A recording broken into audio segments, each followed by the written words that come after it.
So, they found it again, have they? I thought we'd taken care of it. The forces of evil are persistent, sir. I'm getting too old for this. Who have we got lined up to deal with this problem? Murphy, sir. Oh, no, not Murphy. Afraid so, sir. What about Spade or Marlowe? Dead, sir. Isn't there anyone else? Sorry, sir, he's next on the list. Well, I suppose we'll have to make do. Knowing Murphy, he's going to need help. A lot of help. I'll check the archives and get back to you, sir.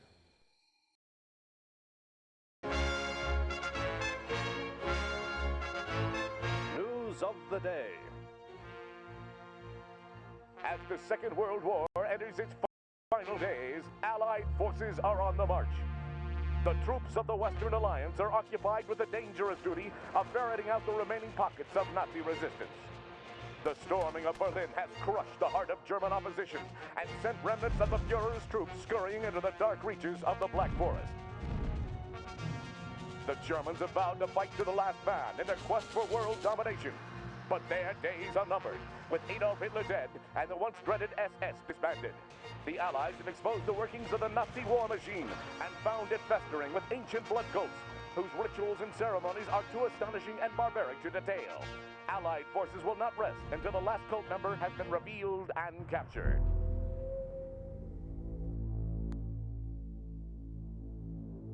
No pestilence has ever been so fatal or so hideous. Blood was its avatar and its seal, the redness and horror of blood.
In the moonlight, New San Francisco sparkles like a chunk of cubic zirconium, an island of hollow beauty surrounded by a red sea of radiation. 5 million souls drowning in gamma rays. Some lucky people have a natural immunity to genetic mutation caused by the radiation. I'm one of them. Most of them live in the new city, but I don't. I live among the unlucky souls, the mutants and the destitute, and the wreckage of old San Francisco. My name's Tex Murphy. I'm a private detective. Or at least I used to be. Since my marriage hit the rocks, I haven't done much of anything. I went out tonight for the first time in a week, but all I ended up doing was spending the last of my money on a bottle of cheap bourbon. Now it's past midnight, and I'm staring out of the window of my office on the second floor of the Ritz Hotel. Just like me, the Ritz used to be something. Now it's just another grimy building in a rundown part of town. And I'm almost out of bourbon.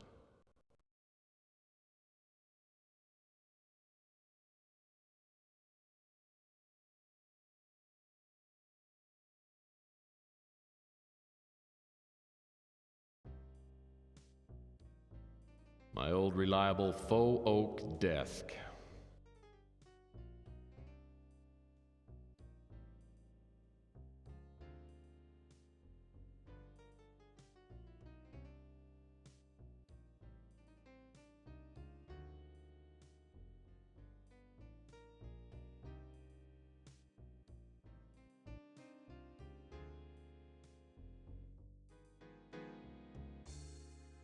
Oh boy, mail.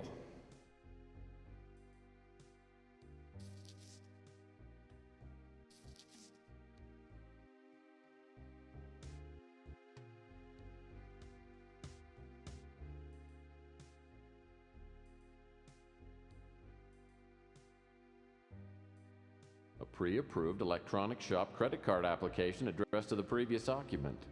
Just needs to be signed, stamped, and mailed.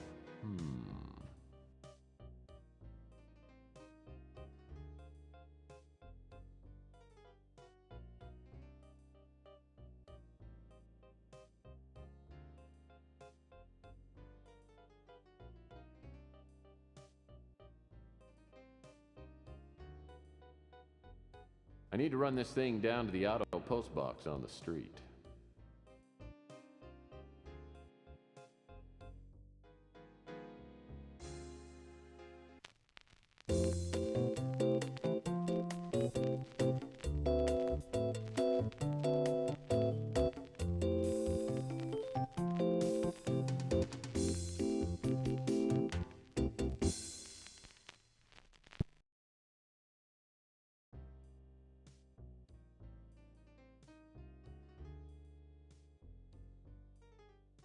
My gun. I love it so much! Old trusty sidearm. Been with me since the beginning. You want some of this, huh? Bam, bam! Hey, bam, bam, bam! Bam! Bam, bam! Bam! And you!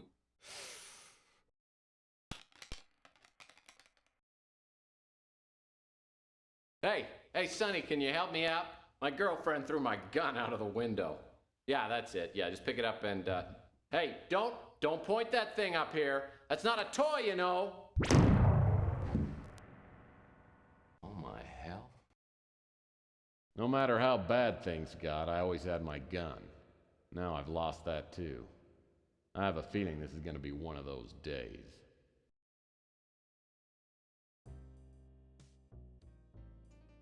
Isn't that great? Lost his gun.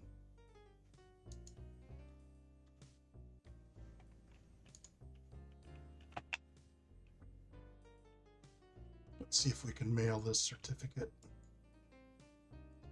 Oh, wait a minute. Great-great-grandpa Murphy made it through the Depression by teaching cha-cha lessons to rich older women. He made thousands before the authorities found out he had no formal training.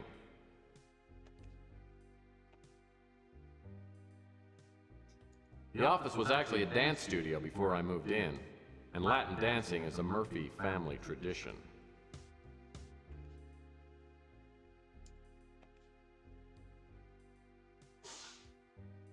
The dusty credenza I've got.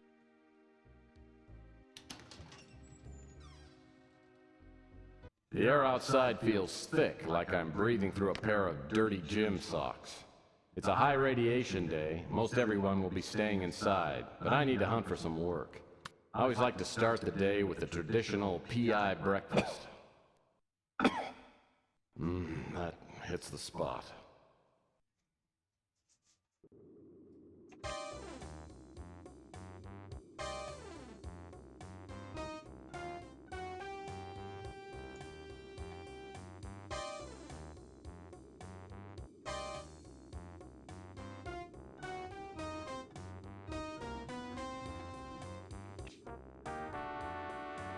Chelsea's a hot little number. I hear she's a mutant, but it doesn't show.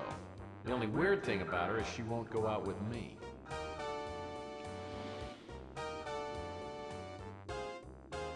All hell has broken loose since the government stopped requiring products to display those give a hoot don't pollute symbols.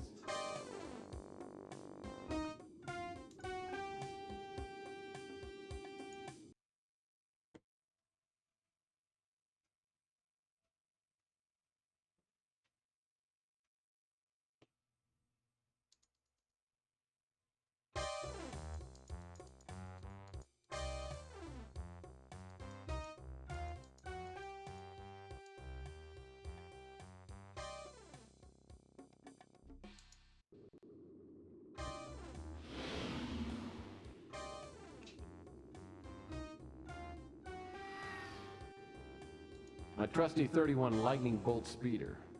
I still regret not getting the sunroof option. I heard this newspaper box got destroyed right after Chelsea opened her newsstand. Coincidence?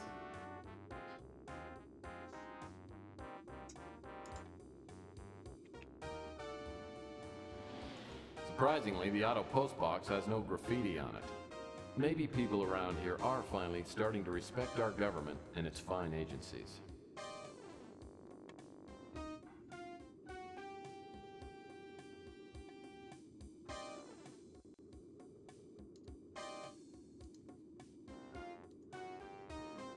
The Postal Service has gotten much faster since the stamp price went to $10.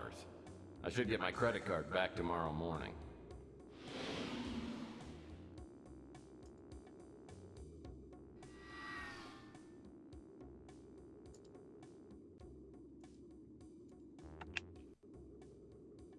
Chelsea Bando's the kind that could hold her own with anyone, but she has a way of turning my knees to jelly. She's a mutant just like everyone else in this part of town, but she's a real beauty.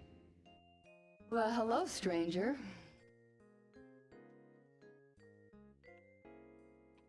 Hey, sweetheart. Know anyone who could use my services today? Well, I guess that depends on which services we're talking about, big guy. Well, duh. I guess you forgot. I'm a PI. Well, you know, Tex, you just might have a chance to show how good a PI you are. Had you heard that Rook's place got robbed? No, I didn't. What do you know about it?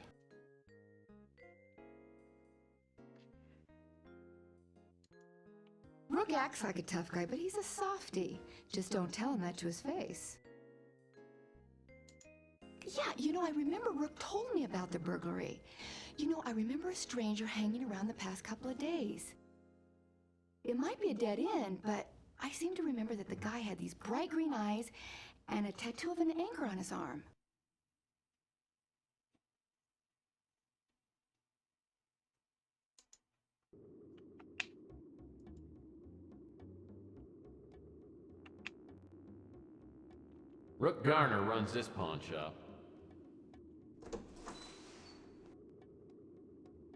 Rook Garner runs this pawn shop. He's a crusty old World War III vet with a face like a raisin and a tongue like a butcher's cleaver.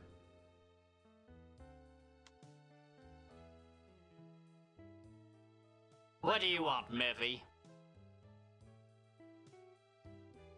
Is this a bad time for a visit? That depends on whether you're here to help me or to irritate me. Sounds like you're in the market for a PI. I might be. Let me tell you the whole sordid story. Last night someone broke into my pawn shop. I don't usually have anything of great value, but yesterday I gave out a fair amount of cash for an extremely valuable diamond bracelet. How much is a fair amount of cash? In this case, $8,000. Boy, that's a lot of clams, Rook. Don't you think I know that? The bracelet was pawned by a young girl named Emma Nimpton. She said she hated to hawk a family heirloom, but had no choice. She said she would reclaim the bracelet in a month. Well, since the bracelet was worth 10 times the $8,000 I loaned her, it was a good deal for me. Did you get any other information from this Emma Nimpton? She left a phone number. I called her this morning, but the line is disconnected.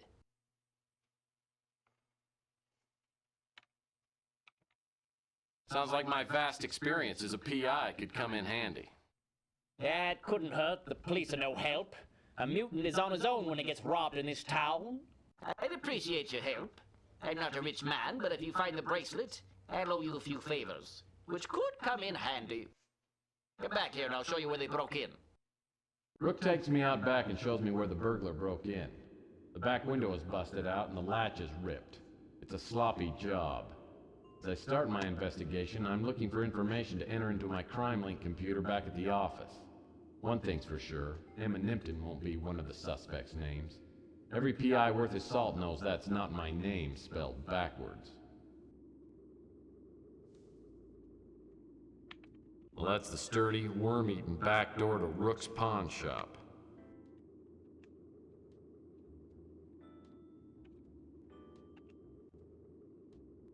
Looks like a shoe print is outlined in that sticky pool of something resembling chocolate. Footprints about a size 14. Like Rook always says, you can cut corners here and there, but there's nothing like a quality garbage can.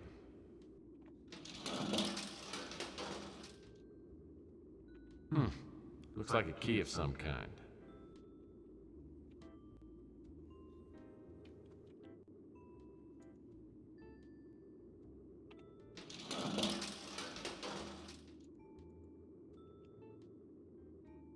Shard of glass must have come from that broken window. Now we're starting to get somewhere. Looks like whoever broke into Rook's window left one of his hairs behind. Apparently our burglar is a Carrot Top.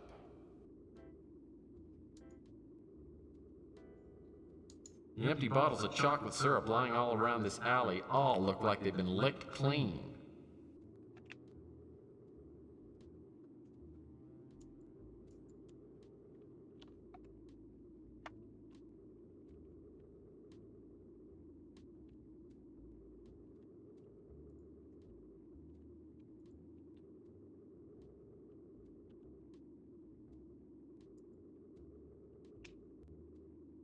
Whoever uses these garbage cans is either a terrible shot or is saving them for that special piece of trash.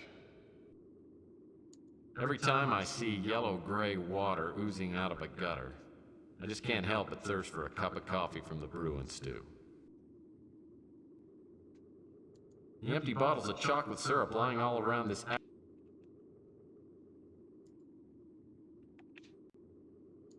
reminds me of playing hoops when I was younger, in the days before my lower vertebrae turned into petrified rock. It's one of those basketballs they used to give away at Weenie World. 10 seconds left, down by 1. Murphy has the ball. He fakes, he drives. It's a 360! He's fouled!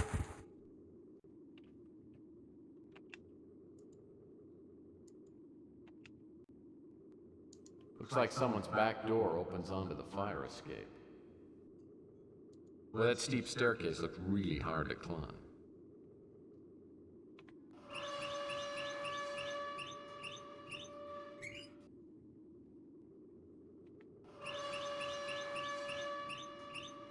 It feels like somebody's watching.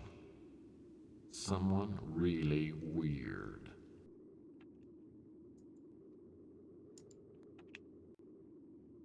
Whoa! This antique boombox worked. I bet it'd only play the Bee Gees. Looks like whoever broke into Rook's window.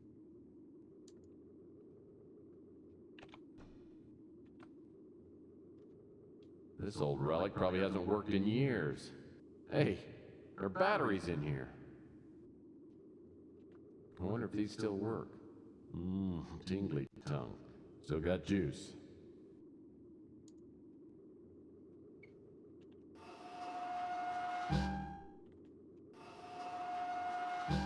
Oh man, this dumpster smells like 20-year-old mayonnaise, and I ought to know.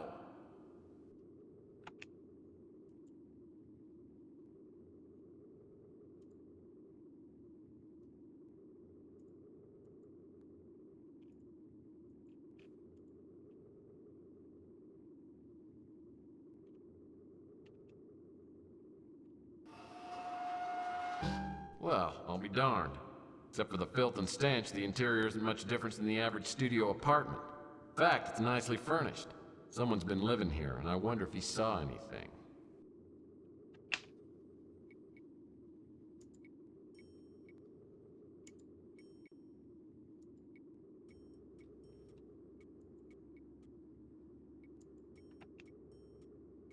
Wow, a recyclable paper can. Finally, a glimmer of ecological responsibility. I didn't know Rook cared.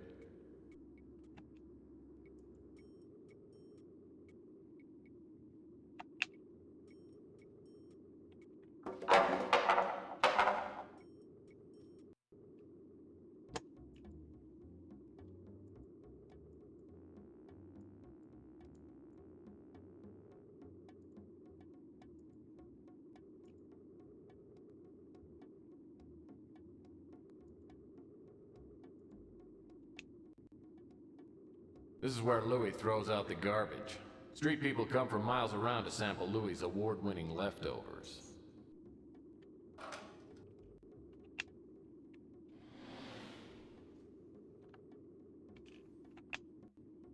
Nothing in here worth taking.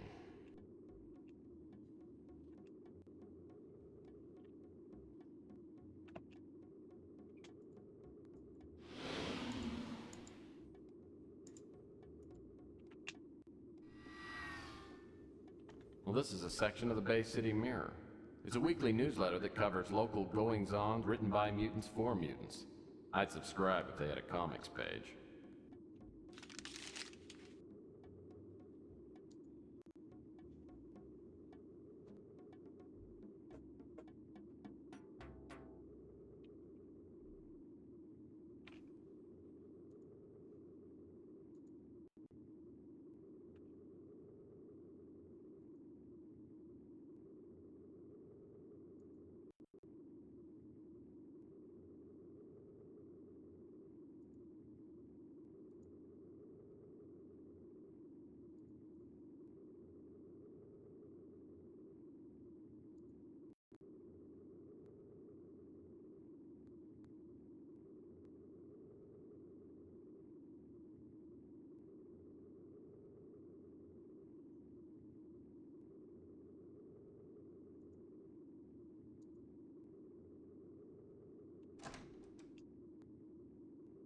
The Brew and Stew is run by Louis Lamintz, a bloated mutant with a heart bigger than his waistline.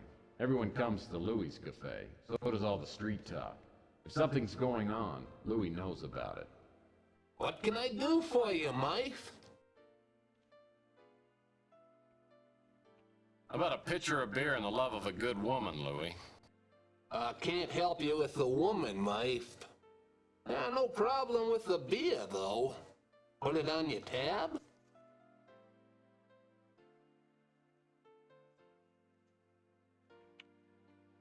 Sure. I'll take a beer over women anyway. It's easier to stomach. Spoken like a true philosopher, Mike. A cold beer is truly one of life's simpler pleasures.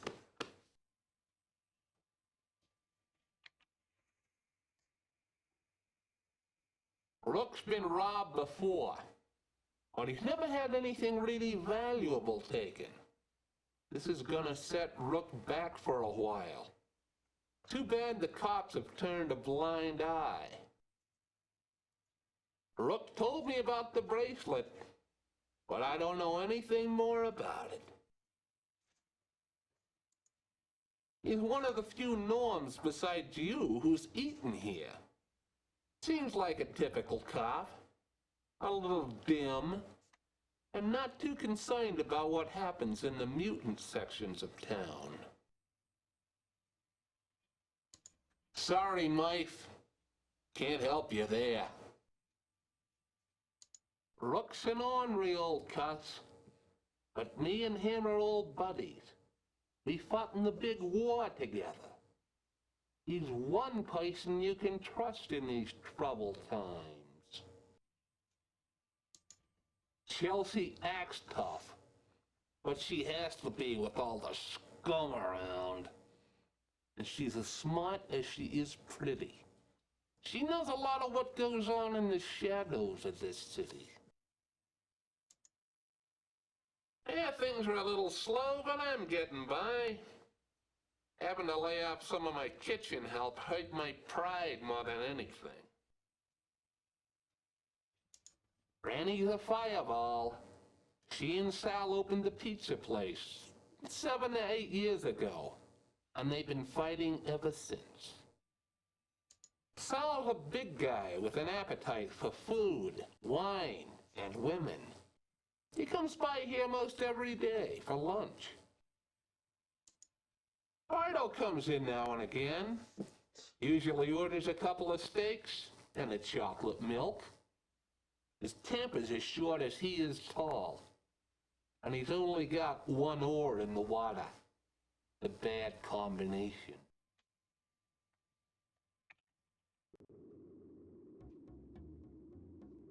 Francesca Lucido makes the spiciest pizza in the city. The only thing spicier than her cooking is her imagination. And right now she seems to have a thing for me.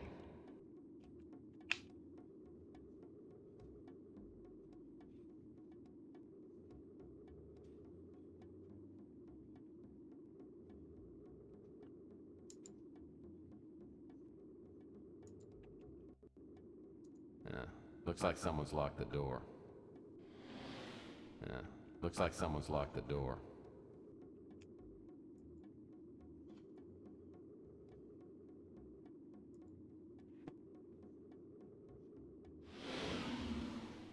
Coit Tower was once a majestic landmark. The wiener stand on the patio at the base of Coit Tower made the best chili dog in town. No one's here right now, though, so I better check back later.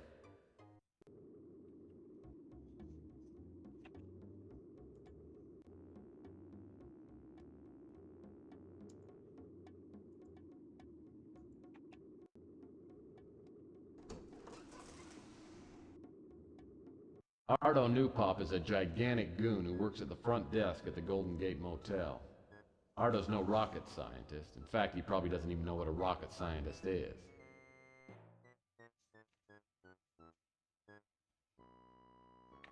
Anything good on the tube today? Uh-huh. I'm watching the Captain Wallaby show, and he's so funny. Really? Well, I think that show is so stupid. Why don't you watch something good like The People's Court? I think People's Court is dumb, and you're dumb too.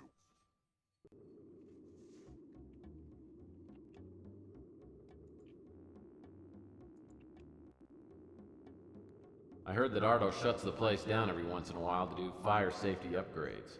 Maybe he's painting fire extinguishers in all the rooms.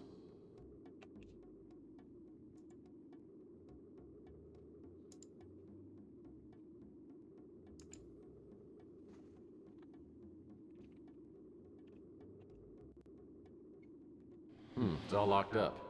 The only way I'm gonna get inside is by using my innate cleverness or ingenuity, or maybe a key.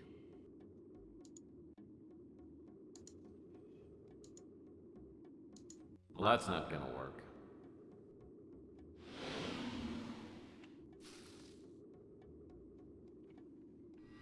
Whoa, a key.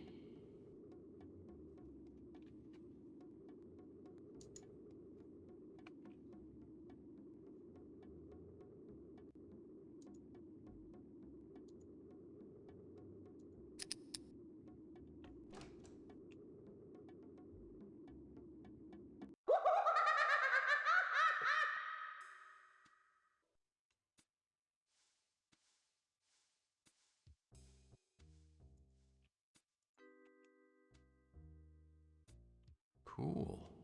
Plastic dart crossbow. It'll make a nice addition to my non-violent weapon collection.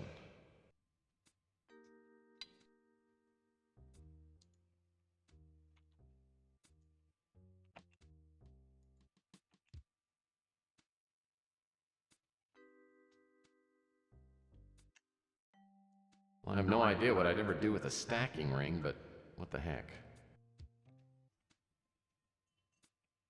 Looks like my 4th grade teacher. Well, this must be Mr. Grimm. He's a reaper. Oh, this is a scary mask. Why, it's Mr. Sloppy Lasagna Eater. I'll bet this is a real popular mask. Wow, the limited edition Daryl Hannah wig and mannequin set. Apparently Rusty was very fond of empty cardboard boxes.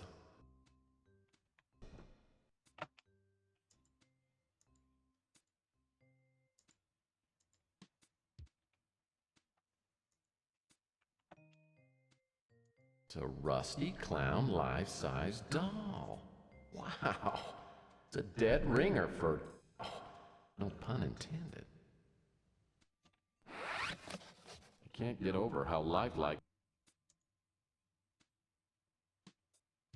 Whoa! For a second there,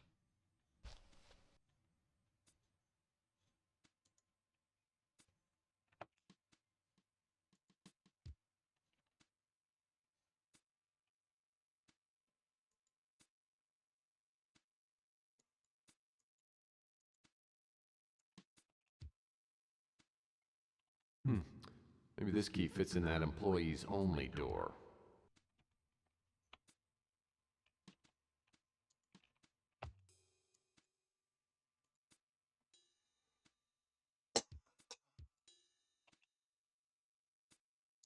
Ooh, a small nozzle. Probably a helium dispenser used for filling balloons.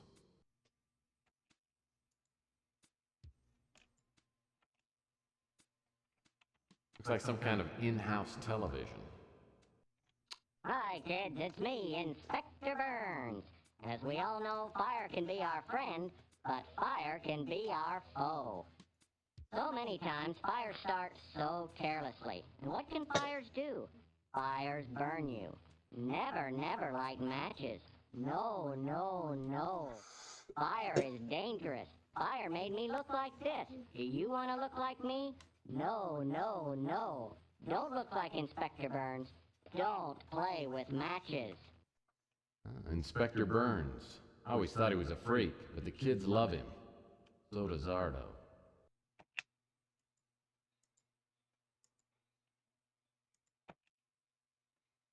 If I can unlock this door, I may be able to go where only clowns have gone before.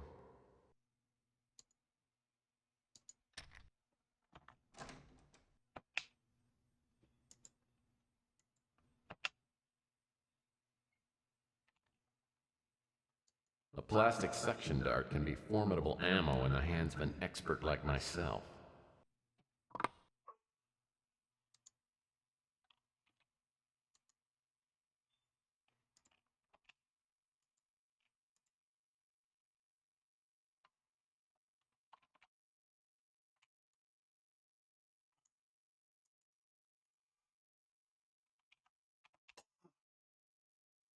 A balloon strategically located near the water faucet. Looks like Rusty didn't go down without a fight.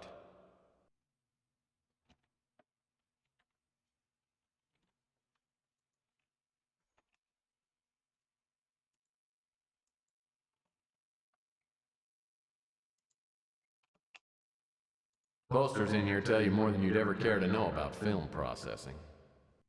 Posters in here tell you... Posters in... Why in the world would Rusty keep a barrel of toxic acid?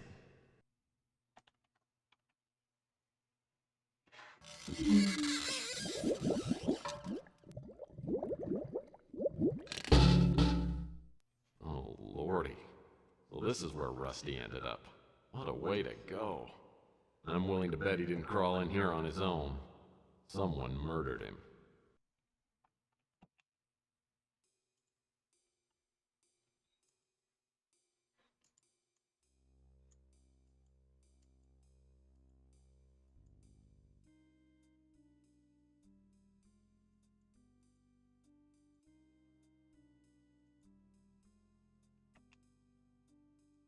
Whoa, this wig would even make someone like me look glamorous.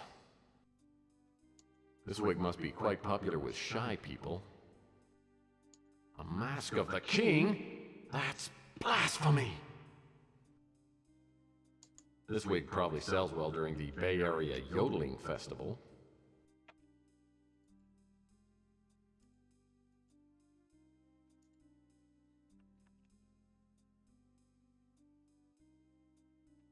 These weapons are all made of plastic. All bark and no bite. They're completely useless.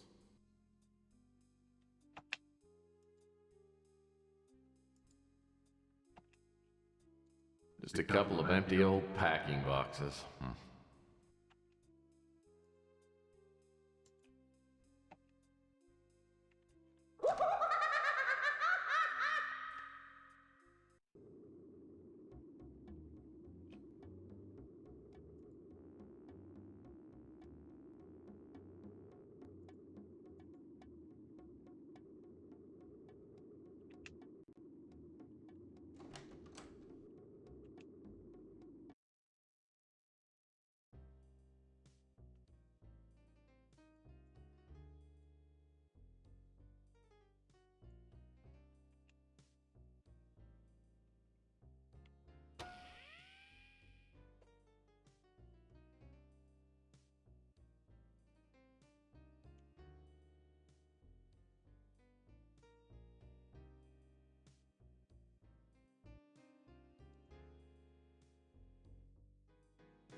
I haven't seen Mac Malden since the Martian Memorandum case.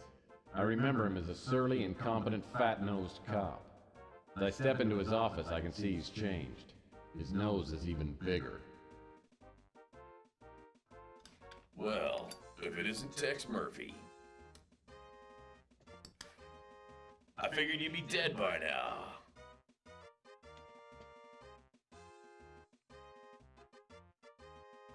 Good to see you too, Mac. You look great. That extra weight sure suits you. Still the wise guy, eh, Murphy? It was great to see you. Now get lost! Oh, come on. Remember the Martian Memorandum case? Hey, we made a swell team. Yeah, those were the days. I don't get cases like that anymore. Things are harder now. The mayor's office is all over me again. You heard about the string of pawn shop robberies? We have no suspects, and I'm catching the heat for it.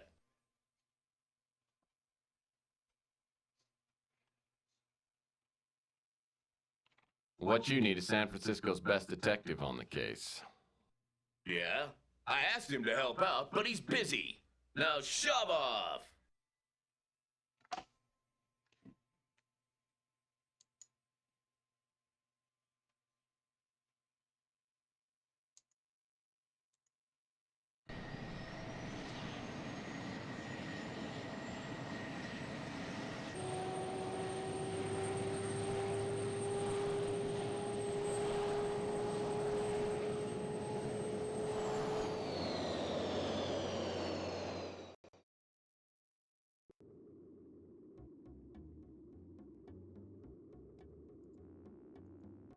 Hi, Tex.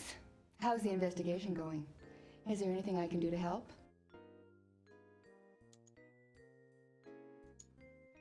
Wish I could help you there, Tex. Sorry, I haven't heard anything about that. The crusade is big. I mean, much bigger than most people know. They have operatives all over, and then these huge sections of the norm population are joining. Well, they say it's a religion, but then they encourage the members to be violent and prejudiced towards others. Wish I could help you there, Tex. Oh, you know me, Tex. I'm just making ends meet. Rook acts like a tough guy, but he's a softie. Just don't tell him that to his face. I love Louis, but his friendliness doesn't fool me. He's a sharp one. He knows everything that's going on in this neighborhood. Franny's a live wire. Either she or Sal is going to do time for killing the other one. I have never seen a couple fight like they do. Sal's a handful. He's a nice guy, but I don't know, I feel kind of naked when he gives me the eye. Luckily, Ardo seems to like me. I mean, if I were on his bad side, I'd be tempted to relocate. He could crush a Subaru with one hand.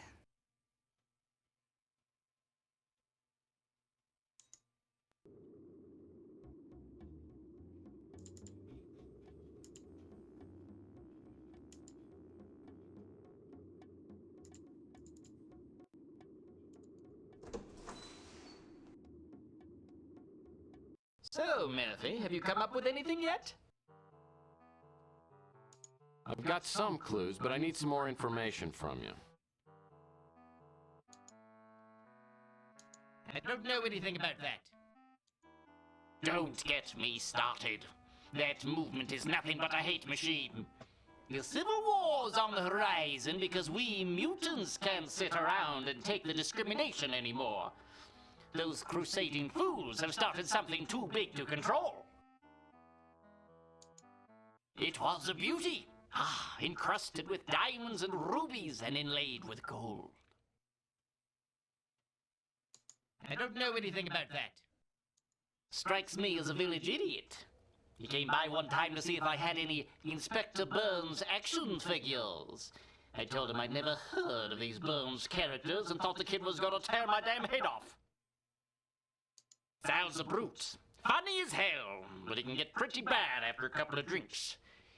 He and his wife Franny have a real love-hate thing. Makes me glad I never tied the knot. Sal leaves running the pizza joint up to Franny. Franny's a hot-blooded gal. She and her husband Sal wake up the neighborhood sometimes with their rows. Louis and I go way back. We ran guns to Ethiopia before World War III, then fought in the same regiment during the war. After the war, Louis opened the brew and stew and told me about this shop, which I bought for a song, and then I started my own pawn business. She's a honey, ain't she? Makes me wish I was 30 years younger. She knows the black market and has helped me make some connections.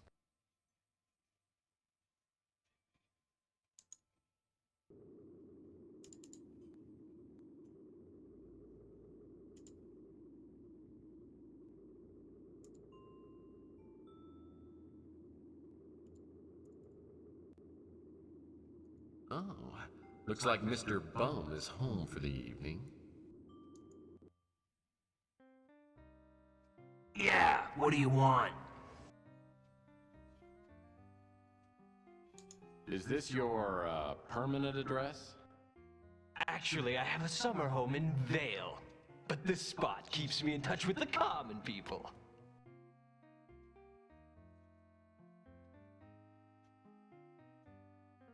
Speaking of being in touch, you didn't put the squeeze on the pawn shop, did you? Are you implying that I had something to do with that robbery, punk?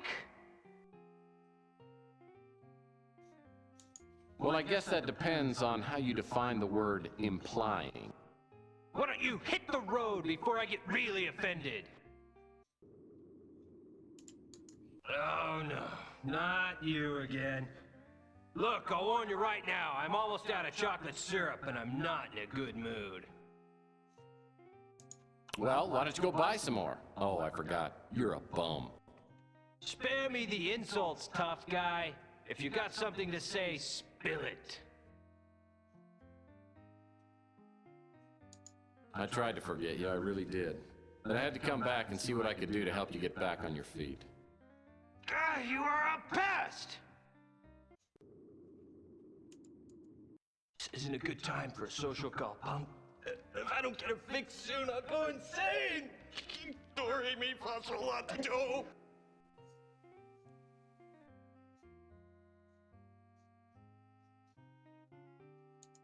Well, I think that Chocoholics Anonymous could do wonders for you.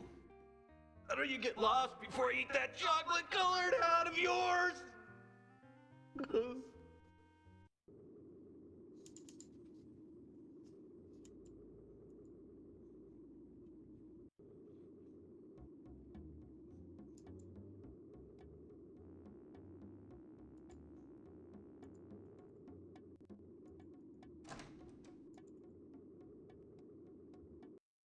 What can I get you? You want to try a slice of my chocolate pie? I can get you a piece to go if you like.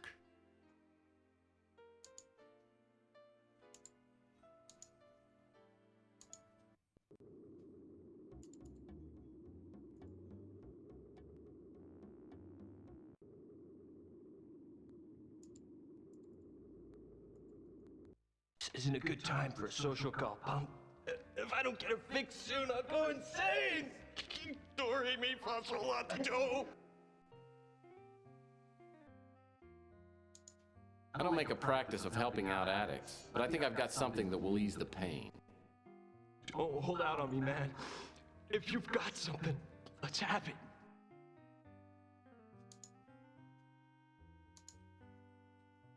Praise heaven! You brought the ambrosia of life.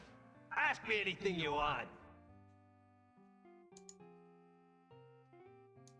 Wish I could help. I stay out of politics, especially bad politics. Oh, don't know a thing about it. I saw someone prowling around the back of the pawn shop last night. It was so dark, I didn't get a good look at him, but I could tell he was huge. Probably 6'3" or 6'4", about 300 pounds. Sorry, can't help you with that. That big goon, he used to hassle me until I shared a quart of chocolate syrup with him. Now he lets me alone.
Can't you find something better to do than bother me?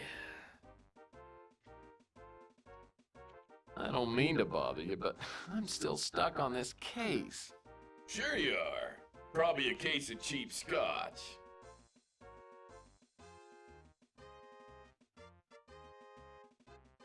Not me.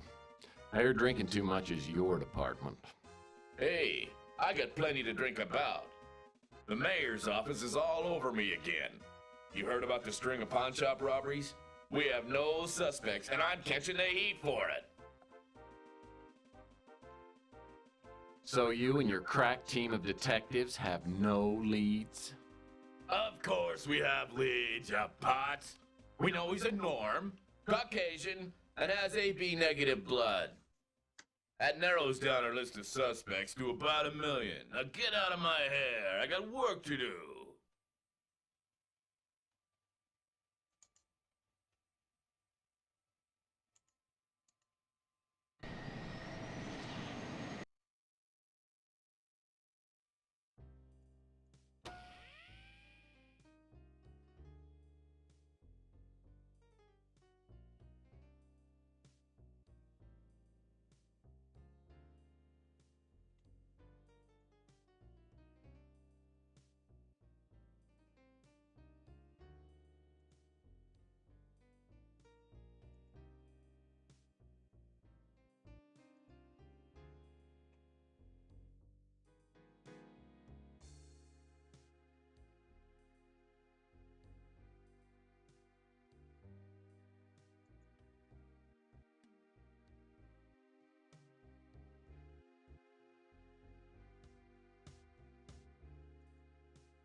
Coit Tower was once a majestic landmark. The wiener stand on the patio at the base of Coit Tower made the best chili dog in town.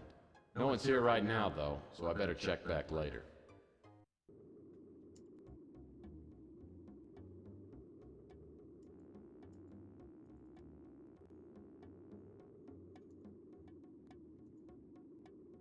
Well, that's not gonna work. Looks like someone's locked the door.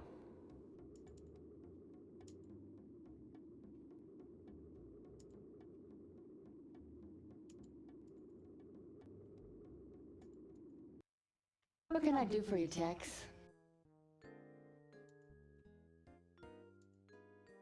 Sorry, I haven't heard anything about that.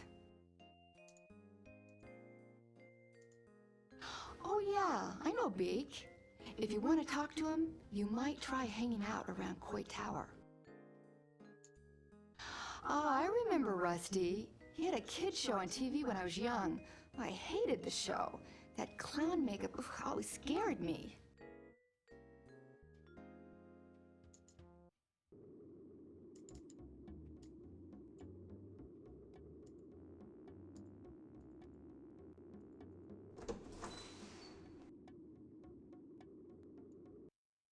What else can I help you with, Murphy? I don't know anything about that. I don't know anything about that. I don't know anything about that. I don't know anything about that.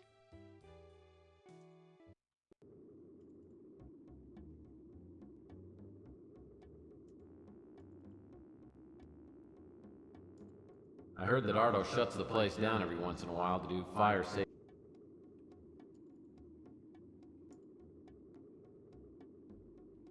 I walk up the steps to Coit Tower and spot a small figure lurking in the shadows.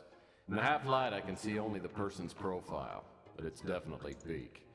As I walk towards him, he glances around, then approaches me warily, like a vegetarian sizing up a pot pie. What are you staring at?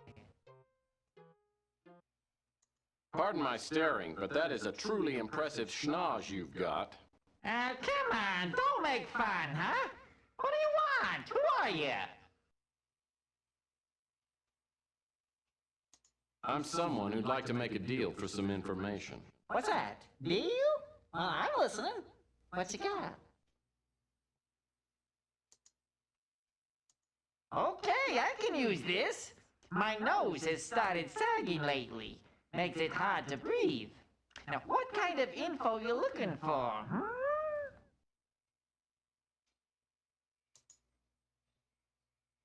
Rook's pawn shop was robbed by a two-bit crook named Mick Flemm.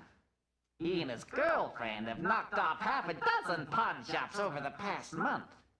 The girl goes to a pawn shop and hawks a bracelet for a decent amount of cash. Then Flemm breaks into the pawn shop and steals the bracelet, along with anything else he finds. The bracelet is the bait Mick Flemm uses for the pawn shop robberies. Anyone with a hunker like that can't be all bad. Malden's no rocket scientist, but I hear that he's not on the take. I've helped him out a couple of times, so he leaves me alone. I think he's dead, and I'll bet Mick Flemm had something to do with it. Word was the two of them were smuggling illegal novelty items from Hong Kong, and Rusty crossed Flemm. Ever since Rusty disappeared, Flemm has had a terrible fear of clowns. Bozophobia. I once saw Flemm pretty drunk, and he said he had nightmares of Rusty's ghost coming back to haunt him from the grave. He was completely terrified.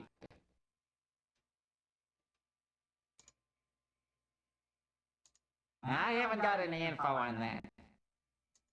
Chelsea! Smart girl and a real looker to boot. She's got a cute little nose. I can't help you there. She runs that pizza place with her husband, Sal. I don't know much about her. A true Italian nose, though. I haven't got any info on that. I know a little about him. Runs a pretty successful PI business. Big trouble. It's causing mutant blood to boil, and I don't want to be around when the bullets start flying.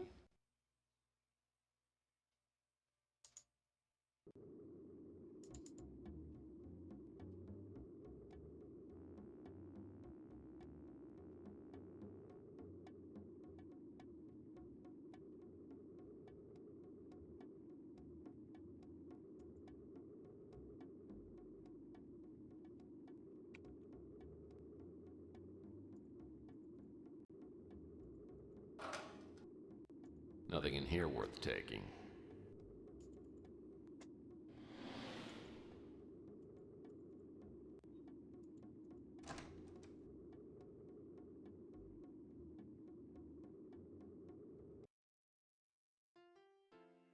Too bad you don't like fresh brains, mate.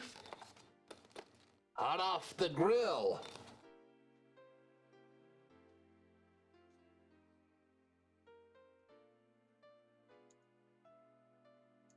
Sorry, mate. Can't help you there. He was a strange one. He had a show on TV for a while. Got pretty popular. Then he quit the show and went into business. He opened up a shop right up the street from here. I guess he wasn't a very good businessman.